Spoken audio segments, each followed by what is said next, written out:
Type 7 is called the Enthusiast or the Generalist, and I describe these are the people who are trapped in sunshine. So these are the rose-colored lenses of the Enneagram. This is somebody who has a very easy time seeing the positive, what could be good, what could be fun, what could be amazing, and a much more difficult time seeing the negative. So processing negative emotion or even kind of acknowledging that negative things are happening. The personality type tends not to do that because their attention is really skewed to the positive.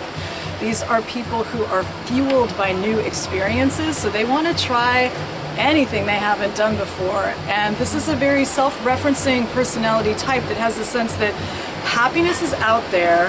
I have to go get it. No one's going to hand it to me, and it's probably something I've never done before, so I better try everything.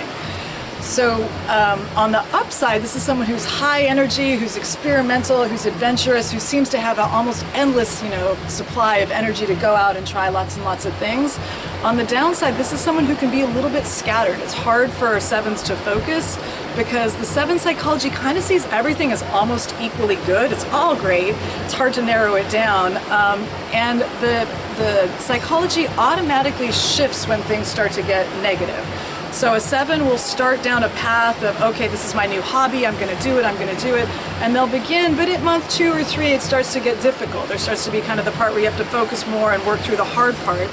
And it's not that a 7 would feel like they're leaving the old hobby, they just feel like something more interesting is capturing their attention. So it's someone who, I was doing that, but then this seemed brighter, shinier, this is actually my path. And they're kind of constantly starting but not necessarily stopping things, they're not finishing things. So 7s often will have lots of books that have been partially read, lots of hobbies that they've started, lots and lots of things going on, lots of activity, but not necessarily like direct, deep focus. This is somebody who, there's something called the 7 Reframe. So again, the 7s are not choosing to do this, the mind automatically does it, but if something objectively negative happens to a type 7, they might briefly acknowledge like, that was bad, I lost my job, I don't have a job now, but their mind will then reframe it to how actually that's a positive thing. And so the 7 will think, but look at all the other jobs I can apply for, look at all the free time I have. I didn't like that job anyway. Actually, it was a blessing in disguise. A blessing in disguise is something 7s, believe. They say it a lot and they think that way. And part of what's happening is it's very, very painful for 7s to process negative emotion. And a lot of very highly self-aware 7s will say, I kind of feel like if I start feeling bad, I may never stop, so I better never let myself feel bad. The psychology pushes towards what could be negative. What this gives them is resilience. So 7s are super resilient. They can have lots and lots of setbacks and they kind of brush themselves off and just keep going because the psychology truly thinks happiness is just around the corner, like I just have to keep going. So it's a very, very resilient type, and what they have that they really can bring to the world is this joyousness. It's real. Like 7s really do feel that level of positivity and joy, and they also, especially when they're more self-aware, they can feel deep gratitude, like really truly think the world is an amazing place filled with gifts, and that is contagious, so they can spread that to the rest of us. So 7s under stress, when 7s are not feeling well, when they're in a kind of pressurized environment, they go to type 1, which is the perfectionist. So this is somebody who's usually fun-loving, who's usually adventurous, who suddenly becomes very harsh, very rigid. Are you on time? Where's the program? Duh. And they can seem kind of school marmish. They want like rigidity. They want organization around things. So that's when, and a lot of 7s will say, I almost have a dual personality. In a work environment, you wouldn't recognize me. I'm very serious, I'm very structured, but then as soon as I leave work, I'm off to, all the fun things I like to do. 7s, when they are feeling good, when they are relaxed, when they are in an expansive state, they go to type 5. Type 5 is the investigator, the observer. They actually become discerning. They stop wanting to bring in all kinds of new stimuli and they actually focus and they go deep and they face things that are difficult and they deal with the pain and they keep going and they can actually really develop themselves. So that's when they're feeling good. As you know, you are your type, you're influenced by one of the numbers next to you. So the 7 with the 6 wing is called the entertainer. This is somebody who has a they're 7 all the way, but they're a little bit more collaborative, they're a little bit more fun-loving, they want to be liked, so there's a little bit more insecurity, but in a sweet way. Like this is a self-referencing type, but they start to consider other people a little bit more, and they can be quite entertaining, quite humorous. The 7 with an 8 wing is called the Realist. This is someone who kind of thinks, happiness is out there, I have to get it, I have to be realistic about it, and they can be quite practical actually. So it's someone who still likes to have fun, but they can be a little bit more grounded, a little bit more kind of attached to earth, and a little bit more practical in their approach. Within the subtypes, of the 3 subtypes, the first, the self-preservation 7, is called the keeper of the castle.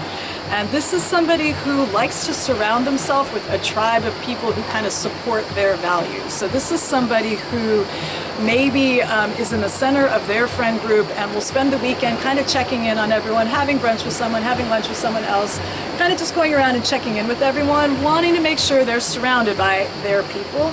This is someone who tends to be a little bit, and again, not in a conscious way, but a little bit transactional. They're quite aware of who does what and how they can be put together. This is kind of the ultimate networker, the big connector. So these are people who can be very, very good at business because they have a wide network that's on friendly terms with them, and they're practical. They can kind of see, like, we could get this done, we could do business.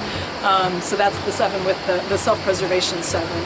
The social 7, the word that's used is called sacrifice, and this is the 7 that's the counter type. It's a 7 that doesn't always look like a 7 and sometimes gets confused for being a 2. So this is somebody who's got all their needs, who's got all their wants, but has decided, I'm not going to act on those. Instead, I'm going to take care of the greater good. I'm going to make choices that will actually benefit other people.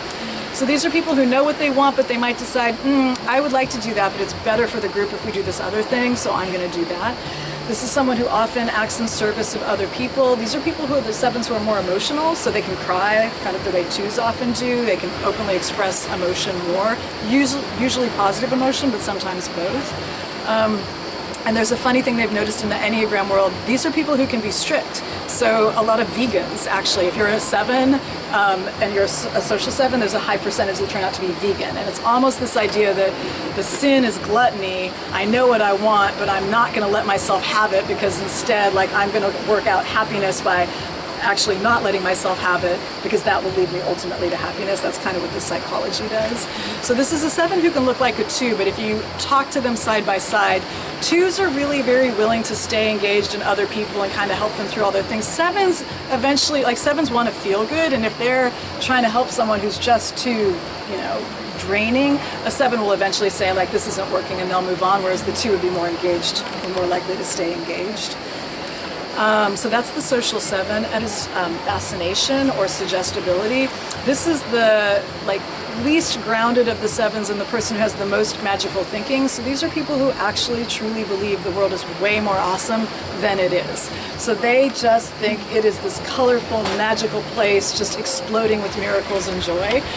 This is somebody who can be very charismatic, very suggestible. So they can be, you can convince them to do things, but because they truly have this magical thinking, they can also get other people very excited to do stuff because they see, like, it will be amazing, and they truly feel that, so they can kind of have that boost to them.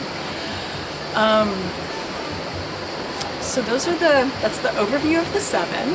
If you have 7s in your life, it is helpful if you understand how hard it is, and I'm a 7 for us, to process negative emotions. So 7s, I'll say when I was younger, it was almost like my brain would short circuit if you started to give me negative information. Like it just didn't process. And like an example I'll use is I had a coworker whose partner had cancer.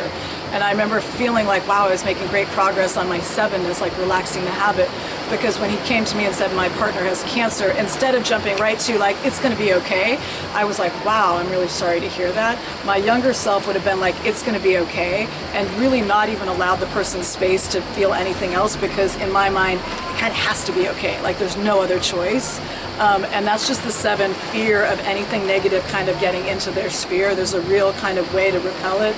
And it's not a choice. 7s are not trying to be shitty, but there's this mental gymnastics going on where it's just, it has to be positive. So if any of you have experienced that kind of Pollyanna person who's like, it's great, that's probably a 7 who's still trying to work through like how to process negative emotion, which for us as 7s is very hard.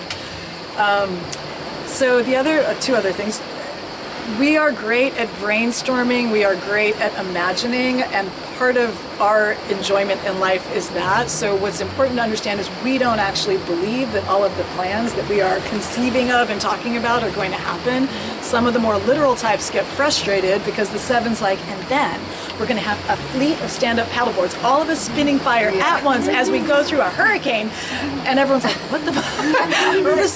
The seven is just kind of playing around with like mental ideas, because we get a lot of like juiciness from our mental constructs. So the best thing is, don't ever say no to a 7. We don't like that. If you instead say, yeah, that's a great idea, let's just see how that unfolds. Usually like in an hour they will have forgotten. So it's almost like a little kid who's like, let's do this, let's do that. And if you say no, then the person starts to focus like, no, we need to make it happen. If you just stay relaxed, usually the ideas kind of come and go, and every now and then one will stick, but most of the time they don't. And that is also true in a work environment. So 7s are brought in to brainstorm. We're really good at coming up with like interesting, original ideas. We're not as good with follow through. So, you know, for the types that are more literal, trying to get it done, just understand, like, use the 7s for what they're good at, but don't put them in charge of all the details, because that's not their strong point. And then, what was my final thing? Personal freedom equals security for 7s. We feel secure when you give us lots of freedom. So a lot of 7s will say, I have no problem being in a long-term relationship as long as I know I can always leave it. And as long as I know I can leave it, I'm fine. I'm not going to leave it. And so there's a little bit of this kind of paradox where if you start to tighten the kind of parameters, 7s get really anxious. If you give them total freedom, they don't actually want to go anywhere. So a lot of 7s, I'll use myself again, I was a contractor for most of my working career, and I would have contracts that went on for 4 or 5 years at the same company. I was effectively an employee, but if you had made me an employee, I would have gotten very uncomfortable. As a contractor, I knew I could leave at any time, and so it was no problem to stay like for years on end.